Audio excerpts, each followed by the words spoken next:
This is Gilbert Gottfried, and I'm here with Frank. I forgot your name. That's again. fine. I'm sorry. Frank Santopadre. Portion. And yes, I'm here with Frank Langella and Frank Santopadre. I think I said that already. Yeah.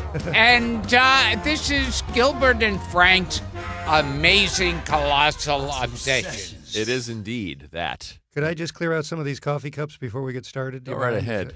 Coffee cups. Gilbert's particularly Flemish this evening.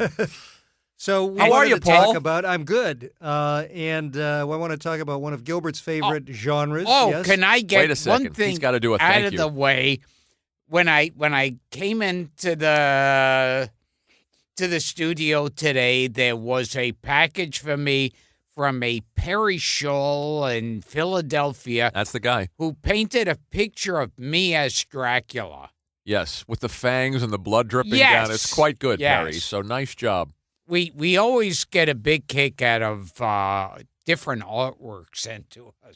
Yeah, people, by the way, are always asking where to send stuff, and Frank is very nice, and he receives stuff here at Nutmeg for us For a nominal fee. for a nominal fee. Yes. So you can always send it to Nutmeg Studios here on West 45th Street in care of us. And Yeah, the receptionists are going to love that. Thanks, Frank. That's great. well, listen.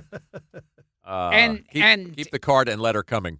If there's any women out there who want to send me naked pictures, just It's really not the climate for that. no.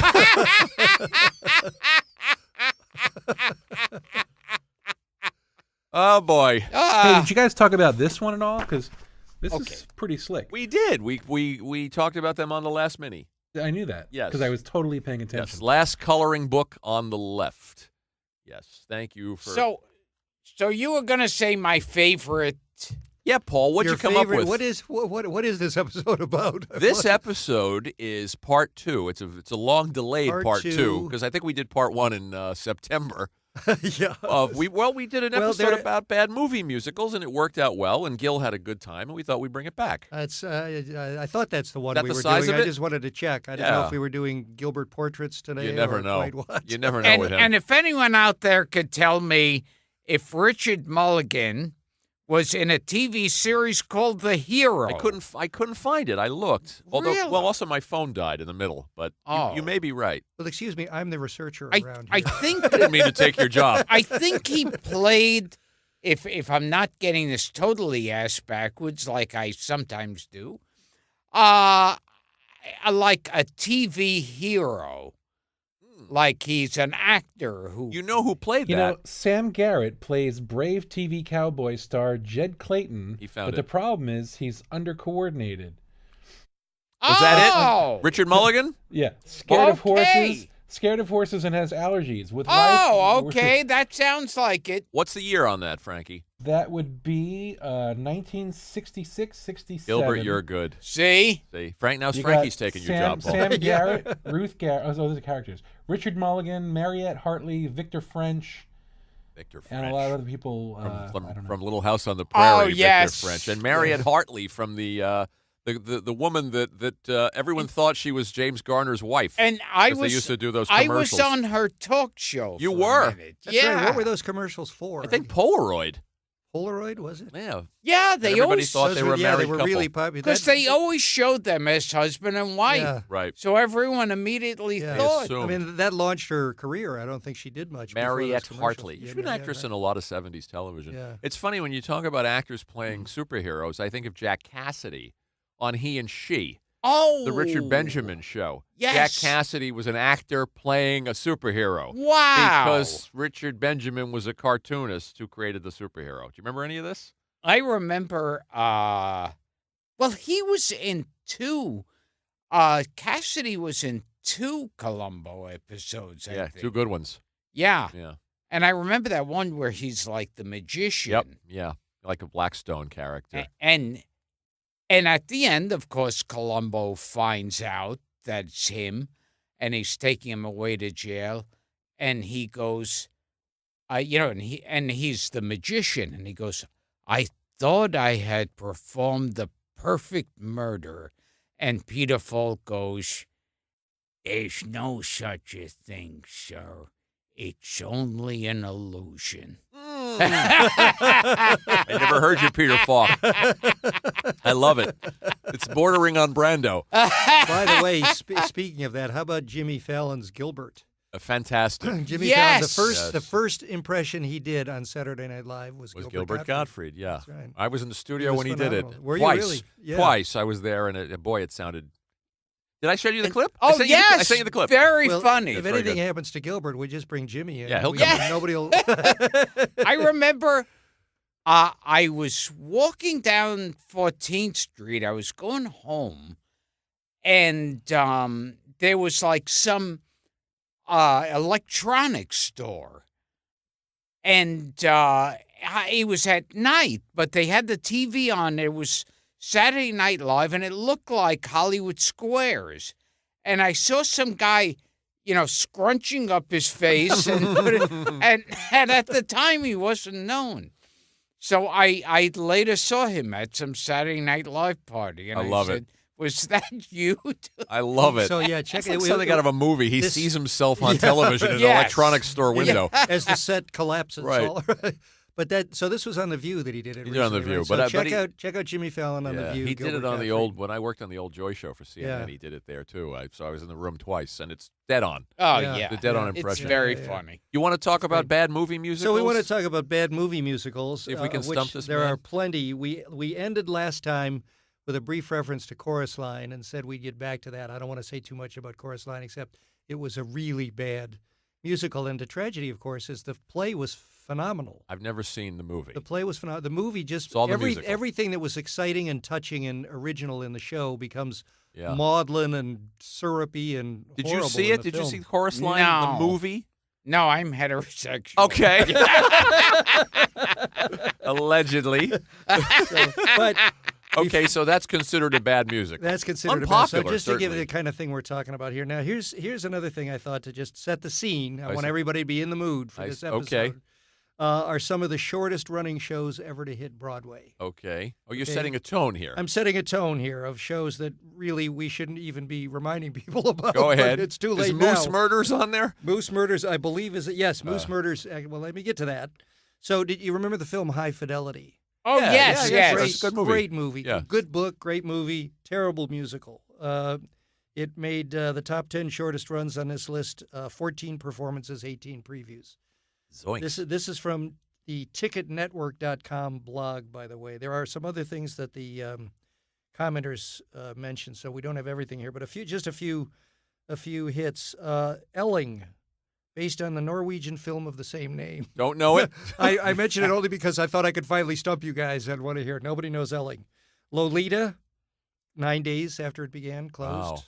How can you go wrong with Lolita was a musical? Lolita was a musical. With what, Tommy Toon as I don't know. Humbert? I don't know. I So, don't so know. a musical about a pedophile. I Yeah. don't think it was a musical. Yeah. It's Okay. Look, well, whatever it is, it closed after April. All Nobody. right. There's no way to tell now whether I it's a gotcha. musical or not. Carrie. The Oh, Stephen Carrie. King Yeah, novel, that was a big musical. flop. Oh, that sounds Um, like a ridiculous. Here was idea. okay. Here you go. A one-woman play starring Ellen Burstyn, as she told stories through the eyes of the title character. Opened November 17, 2003. Closed the next day after 2 total regular performances. That sounds good. Oh. The oldest living Confederate widow tells all. Yeah, that's a famous. It's a famous book. I yeah. don't know. I haven't read it, but the title is memorable. Glory Days is number 2, which must have been a bad. a bad Springsteen Springsteen, jukebox yeah. musical. I don't think it was. I think it was just Glory Days, but it must have been suggested by the Okay. Springsteen song, I think. And number 1, according to this list anyway, number 1 shortest thing that closed on opening night right after the first performance.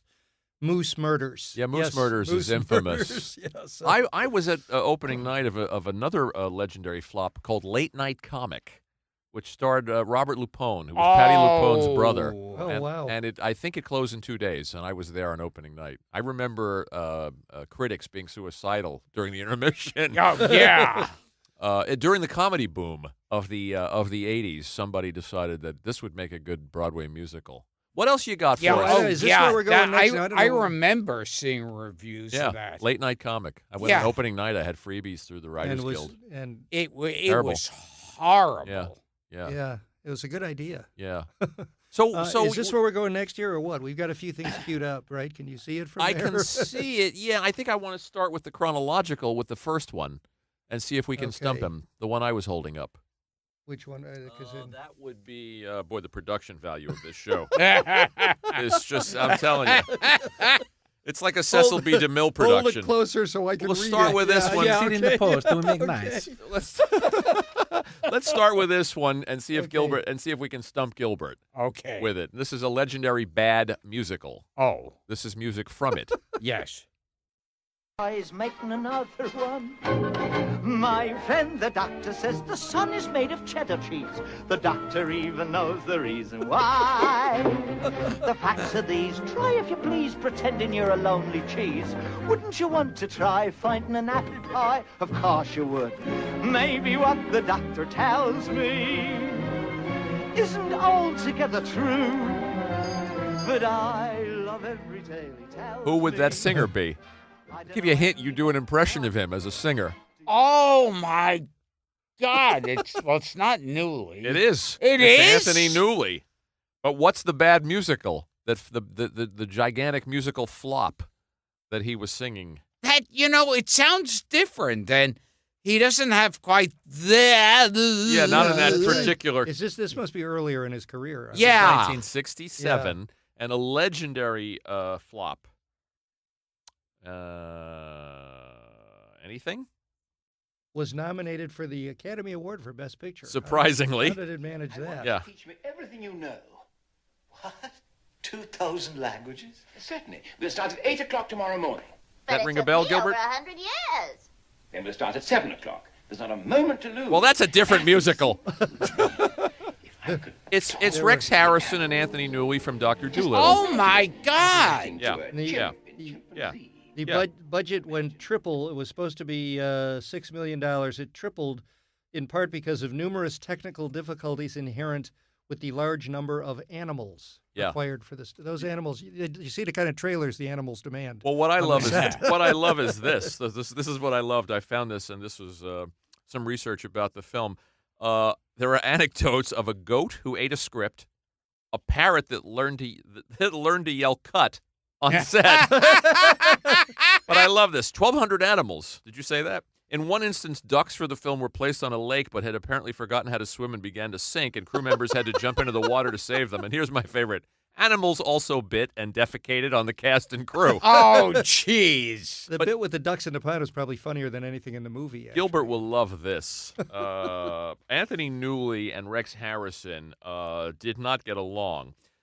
This is according to Wikipedia, which I know isn't always reliable. I think he said Rex Harrison used to call him that Jew. He's made, according to this, Newley was incensed by anti-Semitic comments that Harrison made. He was apparently jealous of the Jewish co-star's participation in the film and demanded Newley's role be reduced. Geoffrey Holder, remember that actor? Oh, yes, the Mr. Cola Cola Nuts. He received racist abuse from Rex Harrison's entourage. How about that? Wow. Yeah. So then Rex Harrison, we can safely say, hated blacks and Jews. Well, only according. I wouldn't know if I'd go that far. This is all just according to Wikipedia. No, I mean, I remember Anthony Newley saying in an interview. They did not get along. Yeah, he used to call him the Jew. This also says there was a character called Bumpo, played by Sammy Davis Jr. Or Sammy Davis was proposed for the role, and Boy, talk about the worst person right. to be with Rex. A black on two Jew. Harrison insists they recast the role with Sidney Poitier, even though Poitier was not a musician or a musical performer, and they wound up cutting the part altogether. It was a very, very it was a cursed production. Yeah, through and through. Here's from the New York Times review, Bosley Crowther. The music is not exceptional. The rendering of the songs lacks variety, and the pace is slow and without surprise. Yeah, it's And- pretty There you bad. go. And It's pretty It's bad. pretty Funny tedious. thing is, then Sammy Davis had a hit with If I Could Talk to the Animals. Of all things. Yeah. Yeah. And it's much better. His rendition is much better than Rex Harrison's Right. rendition. I'm He partial is- to Gilda Radner's Let's Talk Dirty to the Animals. Myself. You want to try the next movie? You want to see if you can stump him on this one? And if we go long, we'll do another part. I got so many production values here. Well, hang on. What's the next one I had queued, Frank? Should I tell you? Won't that give it away? No, I mean just run it. See if Gilbert knows it, Here it comes. and we'll jump. We'll garden together and we'll play house. I've been sailing about the 7 seas, looking for some buddies who would sail with me. Sail with me. Sail with me. And I've been waiting for someone like you, a man who could love me and will promise to stay with me. Stay with Any me. guesses on who that is? I'm lost on this. Why am I seeing Jack Nicholson for some reason here? Well, you're trying to Because give you him a hint. dropped The year is 1980. Yeah. The singers you're hearing are Shelley Duvall and Robin Williams. And the Oh, movie, Popeye? The movie is Popeye. Oh, my God. Popeye was, that was Altman. Yeah, that's right. And that Altman was is a right. Who better to make a musical? Oh my God! Robert Altman. You know, and fucking mess. it's the set is like some tipped, cockeyed thing. You wonder how anybody could stand up on it. It's just a horrible. Well, that was a movie. doomed production in That many was- ways. We talked to Paul Dooley about it. He was in it. He played Wimpy. Oh, that's right. And we had him on the show. The thing about that movie, just and no one loves Harry Nilsson more than I do. Yeah. Those songs are terrible. Yeah. As Leonard Maltin they're- referred to them in his movie review book, alleged songs by Harry Yeah, Nilsson. alleged songs, And yeah. I remember, too, watching that movie, that there are these clumsy voiceovers. Yep. Like they'll have a boat, and you won't see anyone talking, but someone will go, "Oh, well, now we have to go to the island of so-and-so, where we have to capture," and it's like they're telling the audience, because it's such a fucking mess, they have to have a voiceover tell you what these characters are doing. I think it was one of those movies that was just plagued by recuts and reshoots. Oh, and they, yeah. they were in Malta forever, and they Yeah. ran into bad weather. Paul Dooley, go back and listen to the Paul Dooley Yeah. episode. The originally Altman was looking for Dustin Hoffman. Yes, Dustin Hoffman and Lily, Lily Tomlin Tomlin. to play Olive Oil. It would have been Right, interesting right, yeah. because he worked with Lily Tomlin a bunch Yeah. of times, and the performances are good. Believe it or not, the Yes, Olive yes. Oil's performance, Shelley Duvall and Robin are both very Oh, good. yeah. In this debacle, this Yeah. thing that's kind of sinking Yeah. around them. I don't know. I'm not sure I can go with you on Shelley Duvall. That's why I mentioned Jack Really? Nicholson, because she's she's Well, had her share of. She was tormented by Stanley Kubrick. So I Yeah, feel yeah, sorry for her, but it is hard to watch. Yeah. Yeah. Oh, yeah. So, the- I mean, the totally. other And thing all is- that talent, Jules Pfeiffer write the screenplay, and Robin and Robert Altman, and Harry Nilsson, and how could you Right. go wrong? a Right, complete mess. Yeah. Yeah. Right. Want to try another one? Yeah. What was the next one queued, Frank? This one. This is from 2 years later, Gil. I'm giving you a hint. 1982. Let me make sure I got the placed right. Stand by. I'll give you money Give if you it can to name you, the so. singer.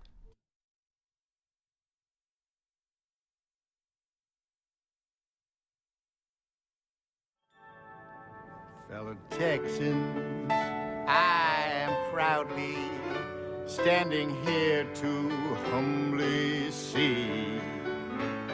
I assure you, and I mean it.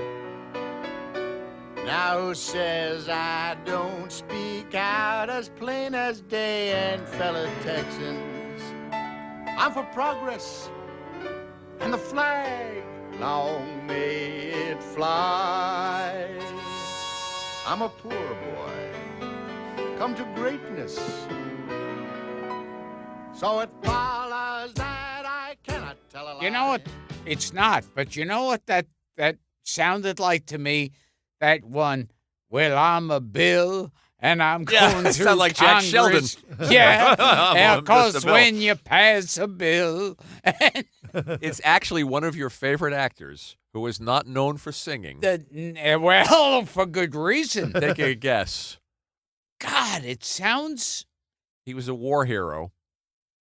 We've talked about him on the show. Durning. Charles Durning. Charles Durning. That is the best little whorehouse in Texas. Oh my God!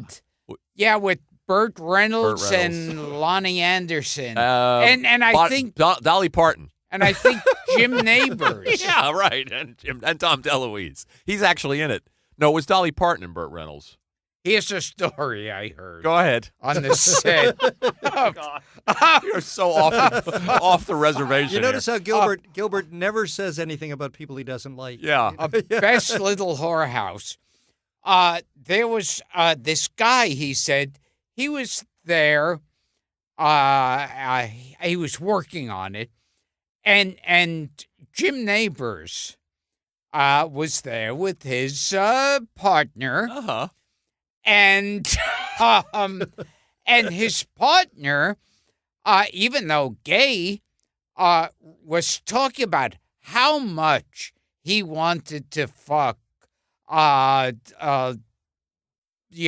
Parton. Dolly Parton. and so, good Lord, one time, he's not on the set that day, and Jim Neighbors calls, and someone takes the phone. And he goes, I guess his boyfriend's name was like George, and this guy's name was George. So they said, and the guy so mistakenly goes, George, Jim Neighbors wants to talk to you. And he goes, all right. And he says hello, and he goes, you son of a bitch, you motherfucker. You're going to stick your dick in my ass and then fuck Dolly Parton? You think that I'm going to blow you after you fuck Dolly Parton? And that's what the classic Little House. That's beautiful. Best little whorehouse. Touching. I have a tear running down my cheek. Where the hell did you come up with that? This guy told me. The other George? Yes, the other George. I think it was Burgess Meredith. The other George. I thought the punchline was going to be the guy says, "Excuse me, I'm sorry, I'll put the other George on." Was he talking to the wrong guy? Yeah, no, he just stayed there. See. And was told off. That's beautiful. Was dressed down by Jim Neighbors. As Paul Schaefer would say, cute story. Do you have anything to add to that, yeah, Paul? Cute story. What I don't understand, and so many of these things doing the research here, this one was, Durning was nominated for the Academy Award for Best Supporting Actor. Uh-huh. Not for his singing, apparently. Yeah. No. Golden Globe nominations for the Best Motion Picture, Comedy, or Musical. I have to say, there's a category. It isn't terrible. It's not very good, in my opinion. My wife likes it, but it's not terrible. It's not on a Popeye level. Right, but it's got all these awards and nominations and things. So yeah. That might lead you to think that the Academy Awards don't always go to the right people. That's shocking. Gilbert's been snubbed for years. Yes. His fine work as Annie Sullivan in The Miracle Worker has been ignored too long. What was the next one? Here it comes. There's a bell up in your brain that's ringing, making a crazy ding-dong. and if this band don't desert us, Then there's nothing in the world can hurt us, long as we're singing our song. give me trumpets, legato, Put some saxes with them. Lost. strings, pizzicato. His name's been in the news a lot lately. The one who's singing the adult role. Harvey Weinstein. No, it's not the Harvey Weinstein musical. but you're warm.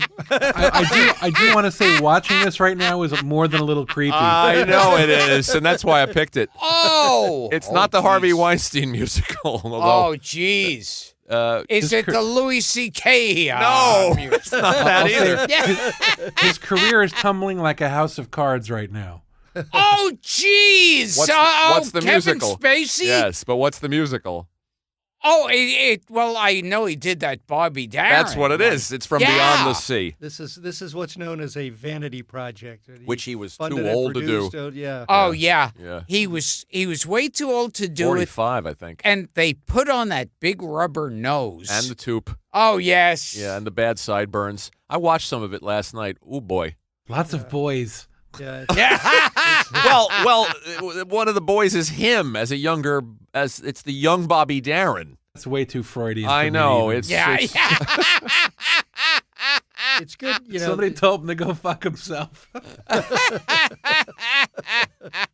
What do you have on Beyond the Sea, Paul? That's in your notes. Some of the, you know, the thing that I liked about it, or the thing that I liked and didn't like, was these were a lot of great tunes.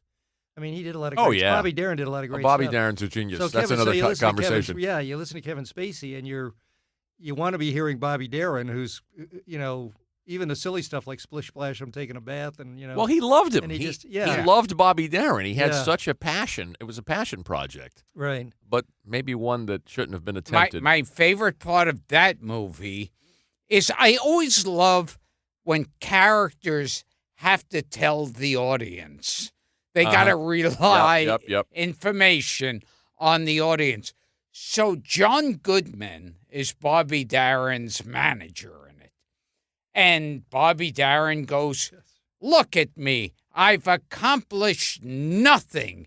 And John Goodman, as the manager, goes, "What are you talking about, Bobby? You've already gotten 16 gold records, an album that's gone platinum. You've been nominated for an Academy Award. You've been picked greatest performer in Las Vegas 5 years in a row." And it's like, okay, can I write this down? Let me. Well, it's the modern day equivalent of the newspaper headlines Yes, slamming down. This yes, shows the passage of time and the. See, interestingly, Gilbert had trouble guessing which show we were talking about, but it turns out he knows the entire script. Yeah, he has an anecdote about each one that he can't guess. He hasn't guessed one, but he has a story. Is there one more? And then John Goodman goes, "Wait, you're gonna fuck Kevin Spacey and then fuck me in the All right. Here's one You of my lunatic. this is one of my pet peeves in a lot of these musicals. At the time this was made, Kate One of my pet peeves is when someone fucks Dolly Parton and then thinks they can fuck Jim Neighbors afterwards. Well, That's a pet peeve, is it? Yes, that's a How often does that come up? constantly. You should- It came up while I was talking about it. that's a peeve you want to pet at any I'm opportunity. not sure we can even finish this. It's coming up now. Yes. So Anything so, else well, on this, Beyond in the light, Sea? this may be telling in light of recent events, but in so many of these things, Kate Bosworth was 21 Right. when the movie was made. He was 45. Right. It's Yeah. like Well, Sandra you know, Dee was younger than Bobby Darin, Right. but maybe but you not. see this in these movies, The Music Man. Yeah. I don't know what the age difference was there, but it with had to be Shirley 20 Jones years. and yeah. Robert Preston. Right, That's a you know. pretty good musical. That's a great musical, but Yeah. but again, it has that that age difference. Yeah. Even The Sound of Music, she was 16, he was going on 17. Oh, okay. You want to We do this? can edit that out. You want to do this last one? Here it comes. Okay, Gilbert. You better get this one. Start with a man, and you have one. Add on a woman, and then you have two. Add on a child, and what have you got? You've got more than three. You have what they call a family.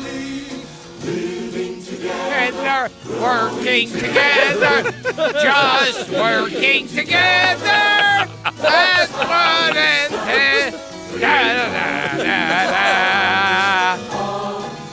Did you notice? Together, Of course. working together. Knows this too. Just work. This was the one with Lee Ullman. Yeah, yes. As Bette Midler said, I never miss a Lee Ullman musical. Yes. Lost Horizon. Lost Horizon. Yes, Yeah. that one I remember. They would play that a lot. Working together, playing together. And ironically, since you're talking about working together, this movie ended the long and successful partnership between Hal David and Burt Bacharach. Oh my God! Oh, it Did you ended know it. that? No, I knew that was a Bacharach song. Yeah, but, because this ended it. But when was this? in 1973.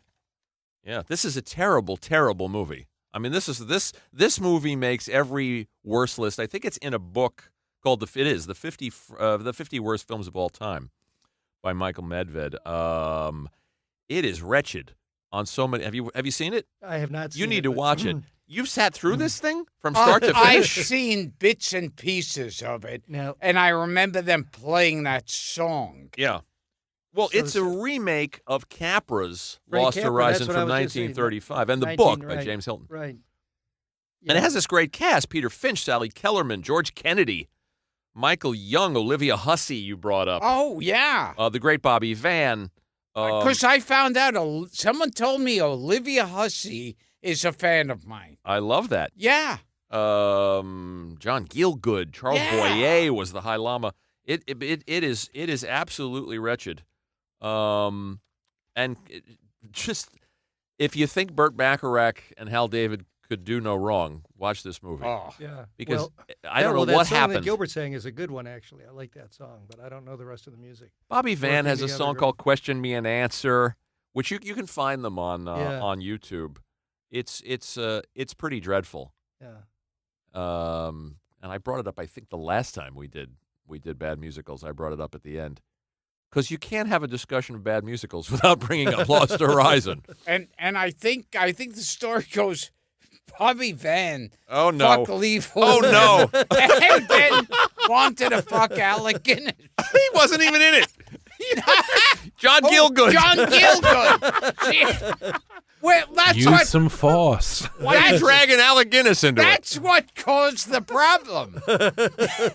He was fucking John Gielgud, and while he was coming, he'd scream out, "Oh, Alec Guinness! Alec Guinness!" And that's what split them up. They found their own Shangri-La right there. I think you better sign off, Paul. I can't talk. All right. You're a very sick man. And John Gielgud started screaming out, "Jim Neighbors! Jim Neighbors!" This has been what we consider our own personal look at bad musicals over the last few decades. Yeah. Hey, fellas, we just got a call from HR. They want a word with all of us. This one derailed quickly. Gottfried, you're a mad genius. Just for the sake of the listeners who can't see in the booth, each of us is sitting in his own corner. I want to assure everybody. I am weeping. Well, this was an attempt at a bad movie musicals episode. This was an attempt at a podcast. The first part was just a warm-up. We really... I think some things about bad musicals managed to get squeezed in Yes, between the cracks. Gil, you want to take us out of this? Yes, this has been Gilbert and Frank's Amazing Colossal Obsession. Thank you, Paul, for all your hard work. Yes, thank you. I thank you for nothing.